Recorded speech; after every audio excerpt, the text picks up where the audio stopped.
اور کراچی میں 3.5 بار آیا ہے، اس سے زیادہ نہیں آیا۔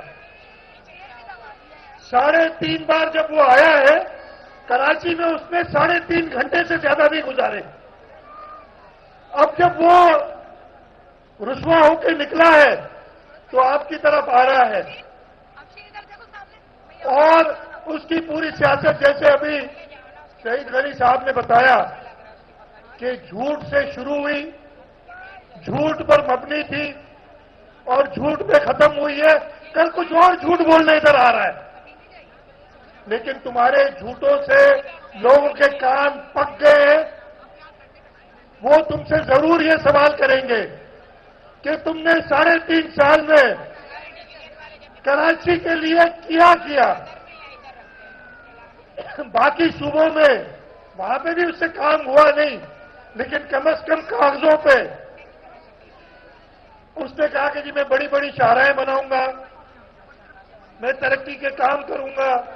کراچی کے اندر وہ آپ اس کی کتاب اٹھا کے دیکھ لیں، اور میرا یہی اس سے شکوہ ہمیشہ رہا، میٹنگز کے اندر بھی جو اس کو ناگوار گزرتا تھا کہ ادھر کراچی میں کہتا ہے کہ یوسی نمبر 5 کی گلی نمبر 6 کے 7 نمبر گٹر کا ڈھکنا میں چینج کروں گا وزیر اعظم پاکستان۔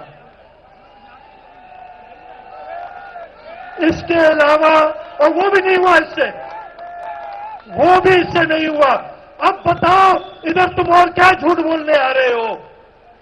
اب اس ملک کے لوگ تمہاری ان جھوٹوں سے کبھی بھی آپ ان کو بیوقوف نہیں بنا سکو گے۔ تمہارا ٹائم ختم ہو گیا ہے، اب تم جاؤ۔ سیاست تمہارا کام کبھی تھا ہی نہیں، تمہیں لوگوں کا احساس کبھی تھا ہی نہیں۔ تم نے 3.5 سال لوگوں کو بے روزگاری، مہنگائی اور تکلیف میں ڈالا ہے۔ تم نے 3.5 سال اس ملک کے ہر ادارے کو اتنا پولرائز کیا ہے کہ لوگ ایک دوسرے سے بات کرنے کے لیے تیار نہیں تھے۔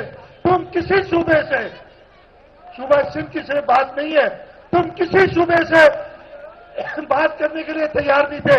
اس کے جو اپنے وزیر اعلیٰ تھے وہ میٹنگوں میں مجھے کہتے تھے کہ شاہ صاحب آپ ہی کچھ بات کریں، ہم میں تو ہمت نہیں ہے اس بیوقوف آدمی کے سامنے کچھ کہنے کی۔ انہیں حلفاً کہتا ہوں کہ اس کے اپنے وزیر اعلیٰ اپنا کیس مجھے کہتے تھے کہ پیش کرو، اور میں نے چیئرمین بلاول بھٹو زرداری کے کہنے پہ 4 صوبوں کا کیس اس بحری، اس نااہل وفاقی حکومت کے سامنے پیش کیا۔ لیکن امید کبھی بھی نہیں تھی، جیسے میں نے بتایا ایسا بے حس آدمی میں نے زندگی میں نہیں دیکھا، جس کو لوگوں کی تکلیف کا کچھ پتہ نہیں، کوئی احساس نہیں، کبھی وہ عوام میں گیا ہی نہیں، اس کو پتہ ہی نہیں عوام کس تکلیف میں ہوتی ہے۔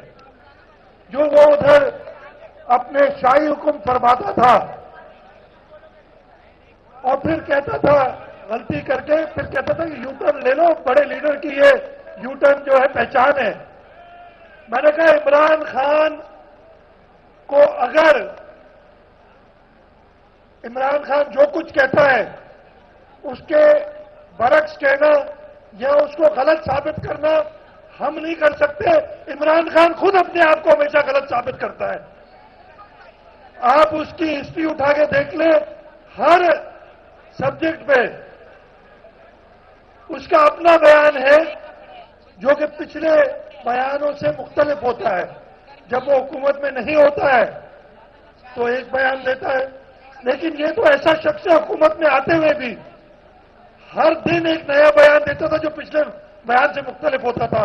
اللہ تعالیٰ کا لاکھ شکر ہے کہ اس ملک کی سیاسی طاقتیں جو بھی ہیں، جو جمہوری قوتیں ہیں، انہوں نے ساتھ مل کے ایک جمہوری طریقے سے، ایک آئینی طریقے سے اس کو نکال باہر کیا ہے، اور یہ سبق ہے ہر ایک کے لیے کہ اگر اس ملک میں بول بالا ہوگا تو صرف آئین کو ہوگا اور صرف جمہوری قوتوں کا ہوگا۔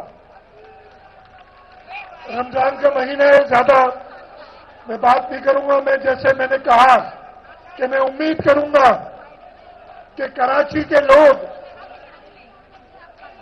یہ اس سے سوال کریں جب وہ کل ادھر آئے گا کہ تم نے 3.5 سال میں کبھی پچھلے 3.5 سال میں اس نے ایک رات کراچی میں نہیں گزاری.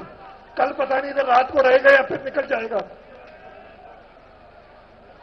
سندھ کے لوگوں کے ساتھ اس کی دشمنی تھی، یہ میں آپ کو بتا دوں. اسے پورے ادھر کراچی میں تو دھاندلی شاندلی کر کے اس نے کچھ سیٹیں لے لی. اب الیکشن جب بھی ہوگا پتہ چل جائے گا.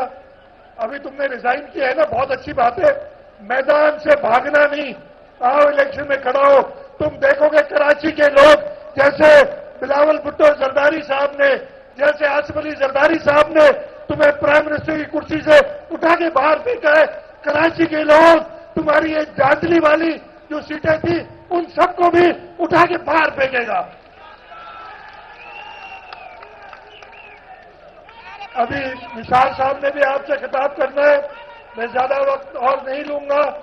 بس آپ سب کی خوشی دیکھ کے میرا ویسے ہی تھوڑی تقریر کرتا ہوں، گلا ایک دم بیٹھ جاتا ہے. تقریر کے معاملے میں تھوڑا اس طریقے سے کمزور ہوں، لیکن وہ جو آگے راؤنڈ اباؤٹ تک لوگ نظر آ رہے ہیں مجھے، اس سے آگے بھی ہوں گے، جہاں تک میری نظر جا رہی ہے مجھے لوگ نظر آ رہے ہیں. میں سب سے کہوں گا کہ ہمارے نعرے کا زوردار جواب دیں تو ان کی جو ہوا ہے نا کل کے جلسے کی، وہ ہوا نکل جائے گی اور لوگ ان کے جلسے میں اس کے جو جھوٹ سننے جائیں گے وہ جب نکلیں گے تو جھوٹا جھوٹا کے نعرے لگاتے ہوئے باہر نکلیں گے. اس لیے اس نے ہمیشہ جھوٹ بولا ہے. ایک نعرہ لگاتا ہوں، میرا ساتھ دیجیے گا، نعرہ پٹو. بہت شکریہ جی.